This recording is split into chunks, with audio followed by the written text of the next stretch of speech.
Hi there. Today we are making roasted Brussels sprouts. No. Now, I have a secret to share. And my secret is that for the majority of my life, I despised Brussels sprouts. As did I. I like cabbage, but Brussels sprouts were these sulfurous, nasty pieces of Thanksgiving yuckiness. Like, I just can't even. And I have to say, It's a good string of adjectives there. I blame my mother for this, as people often, now that I'm a mother, I know mothers get blamed for almost everything. But my mother, I think I mentioned this before, was a nutritionist. And that meant our veggies came two ways. They came raw or they came steamed. And steam without any added fat. There was no butter, and there wasn't even salt, because my dad didn't have salt. You could salt at the table. Luxury. All right. So Brussels sprouts that have been steamed and have nothing added are, in my opinion, disgusting. So it is not surprising that it has taken me years to get through all of that. No, I didn't have therapy, and get to the point where I now love Brussels sprouts, as long as I abide by the one golden rule. No. And this applies, I think I did this, I talked about this when we talked about okra in a previous video. One golden rule is keep it away from water, stock, any kind of liquid, okay? What you need for Brussels sprouts to make them yummy is you need some kind of fat. That can be olive oil, that can be bacon fat, whatever you like. It needs salt, and it needs high temperatures, okay? Because it caramelizes the sugars, and it's so yummy that way, all right? So that's what we're doing today. So our essential ingredients are the Brussels sprouts, and you can see here what I've done. All I've done is I've cut off the end bits, and then I've sliced them in half. And when you do that, Brussels sprouts fall apart a little, and that's okay, because these little bits end up being the nibble pibblies. These are... That's a technical term. It is. In the Bailey family, it is. The nibble pibblies are the best bit, and they are the bits that get uber brown and yummy and crunchy. Yeah. So those are good. And salt and pepper. Now, we're making ours with some optional ingredients, and I will list below some other optional ingredients. We talked about, well, we could add harissa. That would be added before it goes in the oven. We could add the zhug that we made in another recipe. That would be added after they come out of the oven. You could toss them in something. But today, what we're doing is we chopped up a little bit of bacon. That was one, which we made a that's couple right. of weeks ago. That's So right. the one rasher of bacon, one slice from the bacon that we made, and I have some unpeeled garlic cloves here. Those two items are going to go in beforehand, and our final item is going to go in after it comes out of the oven.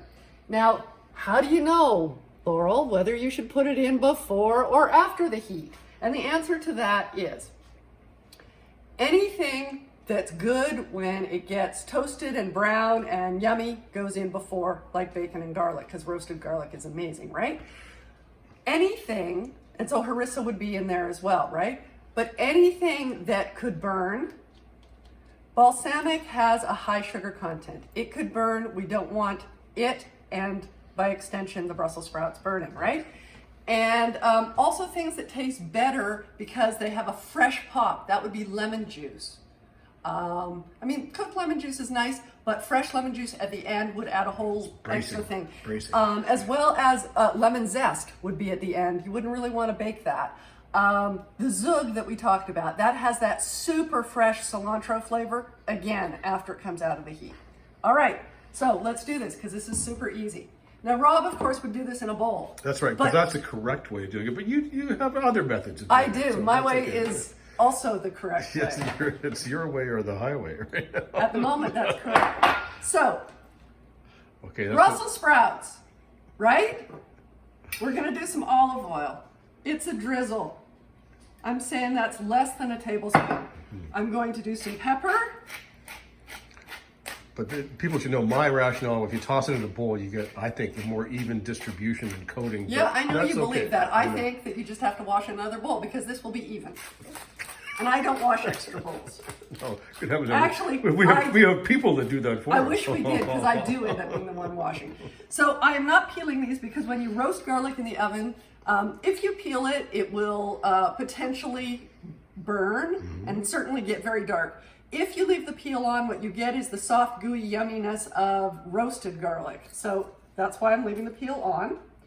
And then I'm gonna sprinkle these bits of bacon, and of course the fat will melt and mix in with the olive oil fat. And again, very optional, because this can be a vegan recipe. And then, hands-on gal, right? This is how we do it in my universe. Okay, it's very, very tactile. It is. But see, if you just toss it in a bowl, it's easier. But that's just me. Why is that easier? Because it's not easier. Your hands, don't get all smushed and everything. Anyway, if you toss I digress. If you toss it in a bowl, I know you well enough. You might use a spoon, but you might also use your hands. Yeah. So there you go. Now the only other thing that I want to say, they don't need to see us fight, do they? Shut up. Shut up. Shut up. Anyway, the only other thing is I want you to, this was about a little over 300 grams of Brussels sprouts, which is a good amount for this tray. Could probably go up to 400 grams, but whatever you do, you want one layer. You don't want the Brussels sprouts on top of each other. That's kind of the key bit here. And you can put the flat side down if you want, because that actually caramelizes, browns them better. So there you go. Right. Now, I'm gonna put it in for about 20 minutes. I'm gonna keep an eye on it to make sure nothing's burning, especially the little nibble pibbly bits, right? You can turn them if you want to, or you could just open it up and give it a shake. That's up to you. Sometimes I turn them, sometimes I don't. It really depends on what I've got going on. How much wine is involved in that? There's some truth in that. All right, so we're putting this in the oven, and we will come back. They don't need to see it. We will come back when they're gorgeous, okay? We'll be back soon. Okay. So we're back, and it's been 17 minutes, and you can see what we've got here. I did a little shake, but I didn't actually go in and flip them. Maybe some of the nibble pibblies got too dark. My guess is that's going to be bitter. But a lot of the other ones will be fabulous, like that one.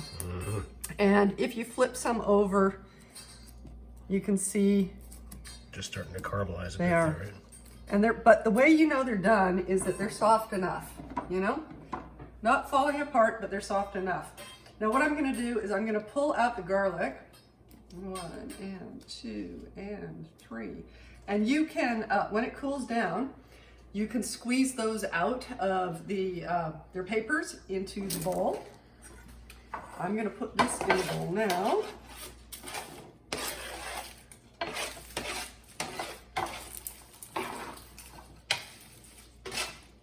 The bacon smells fabulous, of course it does.